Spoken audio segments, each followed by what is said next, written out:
Hello ladies and gentlemen, and welcome back to the channel. I know, I haven't uploaded in a month and a half, and I said I was going to upload regularly this summer. Wow, I sound stupid. But, here we are. Okay, so today's video is going to be how to prepare yourself to get back into high school. Now I know a lot of you guys might be high school age or older like college, and this is the perfect video for you to see because school for me at least starts in like a week or two, so this will help everybody get back into the groove of things.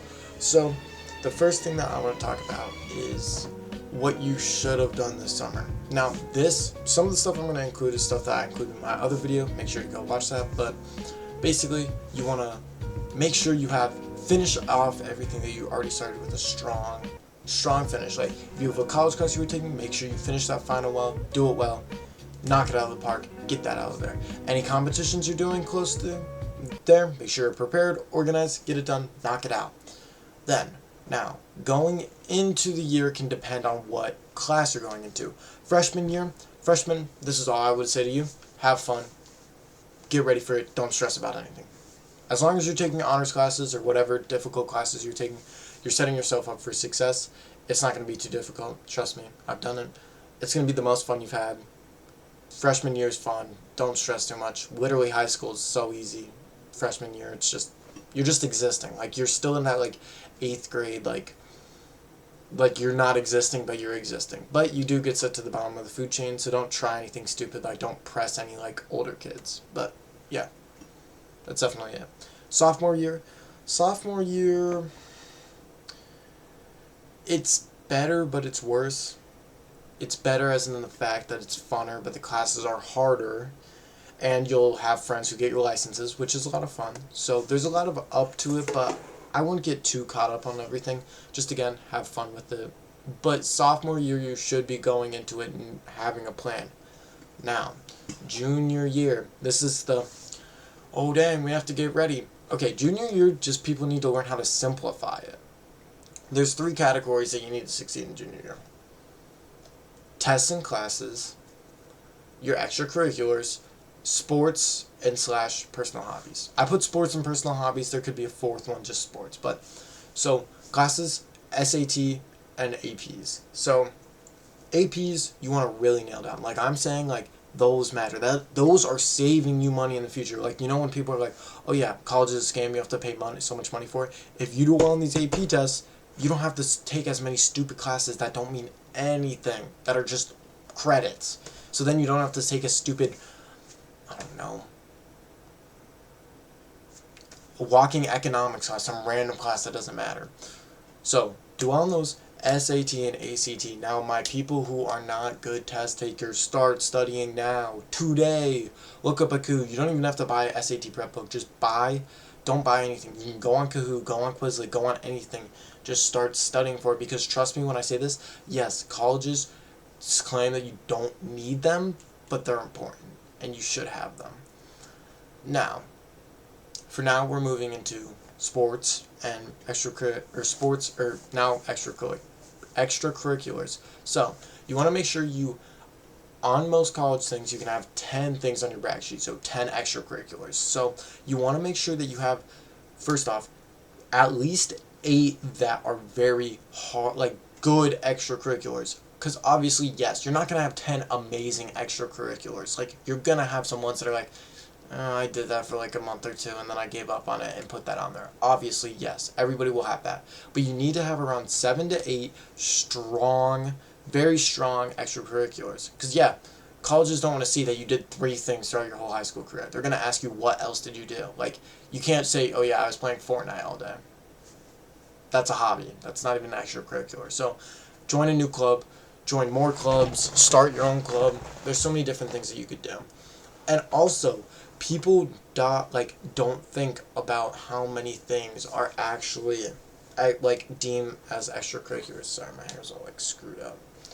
Like, okay, as an example, say you have a YouTube channel. This is an extracurricular. Say you go to the gym. You know, like me, that's an extracurricular. What else is there? Like, do you do art? Do you do anything like that? That's an extracurricular. You just need to make it into that. So, like, YouTube channel already is. Working out already is. Art, you could claim that you started your own art business or company, or not company, but like, you know what I'm saying. Like, you could volunteer and do art with kids. Boom. That's an extracurricular. Now, it's not as strong as being a team captain of like the chess team or something, but it's still a strong extracurricular. Now, moving on to sports and hobbies. Sports, this is where you need to be. If you're wanting to go D1 or D2, email coaches. Like when I'm telling you this, email coaches. You are going to regret not doing it, because you're going to get there your senior year and go, oh, let me start the recruiting process, and you're going to learn half your class has already been recruited, and there's nobody trying to recruit you. Colleges don't want to recruit a kid in 2 months. They want years of preparation. They're dumping money into you. They want preparation. So give them that. Give them your resources. Give them the video. Give them all of that. That is how you will get ahead. Now, your hobbies. Find productive hobbies, especially for junior year. But for all years. If you play video games, that's great. Okay, you can play that for an hour or two. But if you scroll TikTok, you should be trying to keep it very minimal. Watch YouTube instead. At least with YouTube, you're retaining the information. TikTok is it's humor. It's like going to a comedy show. You're going there to laugh. You're going there for enjoyment. Keep it to a minimal. Keep it for 30 minutes max, maybe an hour, okay? But watch YouTube. Learn a hobby or a skill, like learn how to play an instrument, learn how to invest money, become financially aware. All these different things, make sure your hobbies are important. And also, I forgot, is if you're really busy this school year, so I'm saying like your extracurricular, school, hobbies, working is important, but it is not the end-all be-all. Like, obviously, yes, you want to have money. You have to afford gas, insurance, all of that, okay? And some people are lucky that they don't even have to pay for that. But what I'm saying is, there's certain things that you need to realize aren't necessary. Like, yeah, you have clothes in your dresser. You don't need to buy new ones every single month. Like, you shouldn't be trying to work a 9 to 5 while also going to school. Your 9 to 5 will be waiting for you after high school, trust me, or after college, or after trade school, or after whatever. Your end-all be-all should not be trying to get to manager at Walmart. I'm telling you this right now. Yes, there are people that work at Walmart their whole lives, and that's completely fine with them. I'm not judging them whatsoever, but I'm just saying that if you're wanting to succeed, do not dump 30 hours of your week into working at some random fast food chain or something, because, yeah, you're going to get your $15 an hour or $10 an hour. I don't know what state you live in, but it's not going to it's not a good return on investment, because when you're older, that time that you would have spent doing that, you could have spent making memories or having fun. Because let's be honest here, once you're older, like when you're 30 or something, you're not going to text your friends and go, hey, you want to go hit up a Walmart and go screw around and then get ice cream? No. You're not going to do that. You're going to go, hey, do you guys want to go get a drink? And you guys are going to go to a bar or a restaurant for an hour and then go your separate ways. That's what I'm saying. Your time is worth more. You're going to be working more. It's going to be more important. Now, seniors. Senior year, your year is very relaxed, but not. You need to be still doing well in your classes, but for the most part, your application's already submitted. You just have to wait for the response. Have fun. In my opinion, senior year is really, maybe I'm too serious about it, but senior year seems like it's kind of your last year being a kid. Let me explain. So when you grow up out of senior year, even if you don't move out, your priorities completely change. During school, you're forced to think, oh, how do I get an A+ on this? Which is fine, but you can settle for a B or C. It's the overall trying to do well. The problem with a job, though, is when you have a job, it's taking up more time, and also you're not learning anything. I feel like that's why school and work is 10 times different. Like when I'm lifeguarding or working on my internship, I'm bored lifeguarding. My internship is fun because I'm learning something. Or not fun, but it's more enjoyable than lifeguarding. Nobody wants to sit around and just lifeguard all day. But that's the difference. Like if I go and work somewhere that's monotonous and I do the same thing every day, it's going to get boring. That's the difference. So I would say enjoy it. Don't do anything stupid though. But remember, senior year isn't the end all be all. Like I hate when people are like, oh yeah, I remember senior year. Or there'll be some like old people that I'm next to and they'll be like, yeah, that Those were the days. It's like, okay, I get it. They were good. Like, probably senior year was fun for you. And it's probably going to be fun for everybody watching this video. But it's not the end-all be-all. Your life is not going to end after senior year. You still have so many years. In my opinion, your prime is whenever you want it to be. Like, you can wake up every single day and be happy and be like, this is my prime. This is how I feel right now. And this is why life is worth living. Like, this is why it's amazing. In my opinion, that's just the beauty of it, because you could be 6 years old and be like, yeah, I'm in my prime. Because, like, you probably are for a 6-year-old. Like, if you work out, eat well, do all this, you're probably one of the best, like, 60-year-olds out there. But, again, it's all about your perspective on it. And that's my opinion on it, at least, like, growing old. Is that you shouldn't just be like, oh, yeah, I'm 30, I need to throw out the towel and just give up. Like, I don't get that. But continuing with the high school thing, you should have already had all of that stuff done this summer. Now, this year, make sure you are using academic resources well. Like I'm saying, use your class time. I'm telling you this right now. Do you enjoy sitting at home doing 3 hours of homework? No. Are you using your class time as effectively as you could? No. That is my point. Nobody wants to go sit home and do homework. If you do your homework at school, or try to get it done as quickly as possible, I'm telling you, you will thank yourself later. Especially if you do sports, because I am telling you, not one athlete will comment down below and go, yeah, I enjoy, doing homework at 10 o'clock at night when I get home off the bus. Nobody. No. No. No. They're not. No. Nobody is saying that. Or, yeah, I love waking up at 5 a.m. to do that. No. No. It's all, no athlete likes doing that. So make sure you use your time wisely. Next, prep your space. My room, we don't talk about it. It's a little dirty, but the point is you want to have a good working environment so you're locked in. So what I used to do is I would listen to Oppenheimer music. I know, don't bully me, okay? It's a good movie. Oppenheimer music while studying.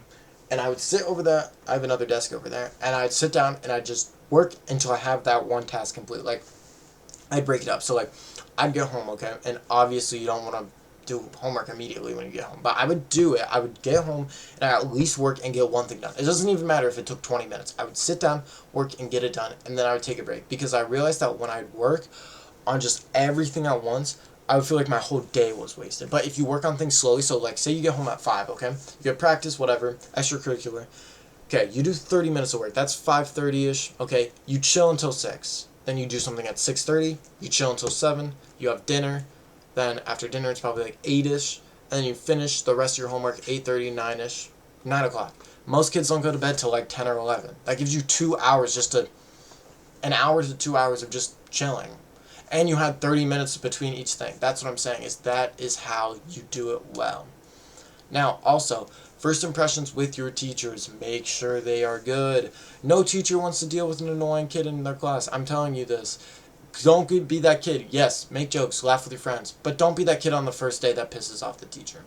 No teacher wants to sit there and listen to you talk when they're trying to explain everything. So make sure you are being nice, respectful, even get them a gift. I mean, teachers love it when you appreciate the hard work that they are because they're underpaid. Now, make sure you are planning your time wisely. Time management is literally the hardest thing. In my opinion, time management in school is harder than time management when you have a job. When you have a job, you have work and you have your house. That's it. When you have school, extracurriculars, sports, homework, house. Now, the difference is, yes, your parents don't ask of you a ton usually during the school year, but you still have to manage everything. Like, you still have to practice your sport. You still have to do all your homework. You have to do all this.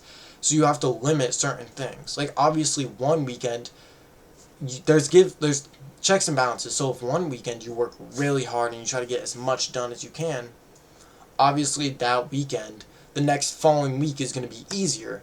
But maybe if you don't do anything that weekend, you'll feel very well rested and then go into the week, but you're going to have a crammed week of hard work of making sure you're like keeping up with everything.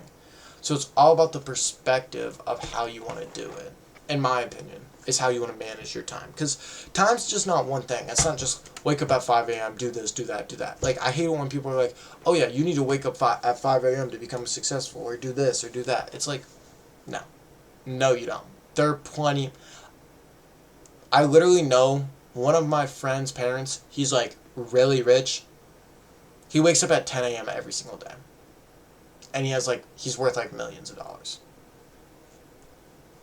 Like, I'm being so serious. Like, literally, he wakes up at 10 a.m. and he goes to bed at like 8, I think. Maybe it's 10. Maybe he sleeps from 10 to 10. Like, success isn't based on when you sleep. It's just how well you use that time you're awake. Like, when I tell you when he's working, he's working. Like, he doesn't talk to anybody. Well, not my... Like, my friend's not worth millions of dollars. His dad. Yeah, okay. But, yeah. But, yeah, make sure you're setting goal... Make sure you're using your time wisely. Now, finally, I would say is setting goals. Now, I had a list over there. That was my list for New Year's Eve. But I'm going to set a list for during the school year because I feel like they're different. Like, obviously, my New Year's Eve lists contain stuff that aren't school related at all. It's like, get a car, get this, which I do have. But make sure you contain a list so you actually know certain things that you can achieve in a short amount of time. Like in the first semester, you can achieve some good things. Like, don't undermine the amount you can get done in one semester. Like, set GPA, set like times you want to hang out with your friends, and also that goes into time management. I know a lot of you guys like being locked in, but again, you're in high school. If your friends invite you out for dinner one night, go. If you have to stay up 30 minutes later to do your homework, it'll be worth it, trust me. You don't want to be that guy that ostracizes themselves because they're quote-unquote on the grind or working really hard.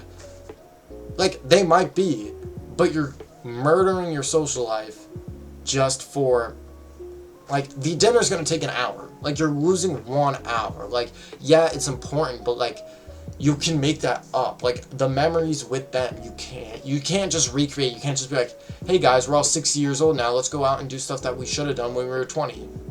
Like, no, that's not happening. They're hanging out with their grandchildren and drinking coffee on their porch and yelling at people. Like, nobody's doing that.